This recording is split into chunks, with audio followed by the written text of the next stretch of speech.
মূলত আৰক্ষীৰ ভুলৰ বাবে জামিন লাভ কৰিলে বিতৰ্কিত এছিএছ বিষয়া নুপুৰ বৰাই। আয় বহিৰ্ভূত সম্পত্তি অৰ্জনৰ গোচৰত গ্ৰেপ্তাৰ হোৱা চক্ৰ বিষয়া নুপুৰ বৰাৰ জামিন অৱশেষত মঙলবাৰে বিশেষ ন্যায়াধীশৰ আদালতে মঞ্জুৰ কৰে। আদালতত নুপুৰ বৰাৰ অধিবক্তাৰ যুক্তিক খণ্ডন কৰিব নোৱাৰিলে চৰকাৰী অধিবক্তাই। দুৰ্নীতিৰ অভিযোগত 15 ছেপ্টেম্বৰৰ নিশা গ্ৰেপ্তাৰ কৰা হৈছিল এছিএছ নুপুৰ বৰাক, যিটো বিধিগতভাৱে গ্ৰহণযোগ্য নহয় মহিলাৰ ক্ষেত্ৰত। ফাৰ্ষ্ট ক্লাছ মেজিষ্ট্ৰেটৰ অনুমতি অবিহনে নিশা গ্ৰেপ্তাৰ কৰা হৈছিল বিতৰ্কিত নুপুৰ বৰাক। 25/2025 নম্বৰৰ গোচৰত CM ভিজিলেন্সত 2025 নম্বৰৰ গোচৰ ৰুজু কৰা হৈছিল নুপুৰ বৰাৰ বিৰুদ্ধে। মুখ্যমন্ত্ৰীৰ ভিজিলেন্সে গোচৰৰ প্ৰতিলিপিত দাখিল কৰিছিল BNS 47 আৰু 48 ধাৰা, য'ত সংলগ্ন আছিল গ্ৰেপ্তাৰ কৰাৰ সময় নিশা বুলি। 2019 চনত স্বচ্ছতাৰে নিযুক্তি পোৱা এছিএছ বিষয়া নুপুৰ বৰাৰ ঘৰত ওলাইছিল জাপে জাপে টকা। 6 বছৰতে চৰকাৰী পদমৰ্যাদা আৰু ক্ষমতাৰ অপব্যৱহাৰ কৰি কোটিপতি হোৱা নুপুৰ বৰা মুখ্যমন্ত্ৰীৰ তদাৰকী কোষৰ জালত পৰিছিল।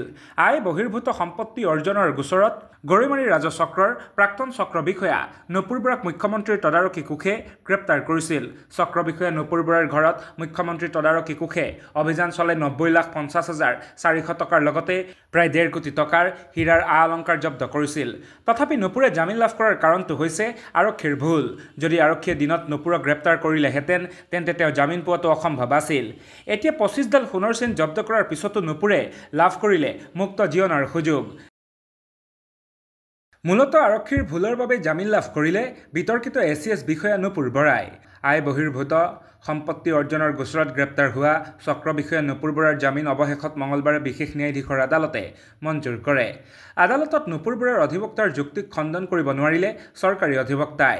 দুৰ্নীতিৰ অভিযোগত 15 ছেপ্টেম্বৰৰ নিশা গ্ৰেপ্তাৰ কৰা হৈছিল এছিএছ নুপুৰ বৰাক, যিটো বিধিগতভাৱে গ্ৰহণযোগ্য নহয় মহিলাৰ ক্ষেত্ৰত। ফাৰ্ষ্ট ক্লাছ মেজিষ্ট্ৰেটৰ অনুমতি অবিহনে নিশা গ্ৰেপ্তাৰ কৰা হৈছিল বিতৰ্কিত নুপুৰ বৰাক।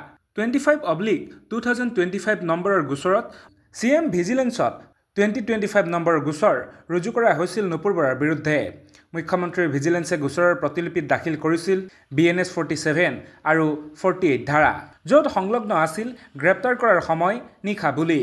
2019 চনত স্বচ্ছতাৰে নিযুক্তি পোৱা এছিএছ বিষয়া নুপুৰ বৰাৰ ঘৰত ওলাইছিল জাপে জাপে টকা।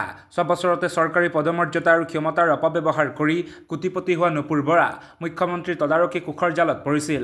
আয় বহিৰ্ভূত সম্পত্তি অৰ্জনৰ গোচৰত গৰৈমাৰী ৰাজচক্ৰৰ প্ৰাক্তন চক্ৰ বিষয়া নুপুৰ বৰাক মুখ্যমন্ত্ৰীৰ তদাৰকী কোষে গ্ৰেপ্তাৰ কৰিছিল। চক্ৰ বিষয়া নুপুৰ বৰাৰ ঘৰত মুখ্যমন্ত্ৰীৰ তদাৰকী কোষে অভিযান চলাই 90,50,400 টকাৰ লগতে প্ৰায় 1.5 কোটি টকাৰ হীৰাৰ অলংকাৰ জব্দ কৰিছিল। তথাপি নুপুৰে জামিন লাভ কৰাৰ কাৰণটো হৈছে আৰক্ষীৰ ভুল। যদি আৰক্ষীয়ে দিনত নুপুৰক গ্ৰেপ্তাৰ কৰিলেহেঁতেন তেন্তে তেওঁ জামিন পোৱাটো অসম্ভৱ আছিল। এতিয়া 25ডাল সোণৰ চেইন জব্দ কৰাৰ পিছতো নুপুৰে লাভ কৰিলে মুক্ত জীৱনৰ সুযোগ। নিউজ ডেস্ক ৰিপৰ্ট, বাৰ্তা।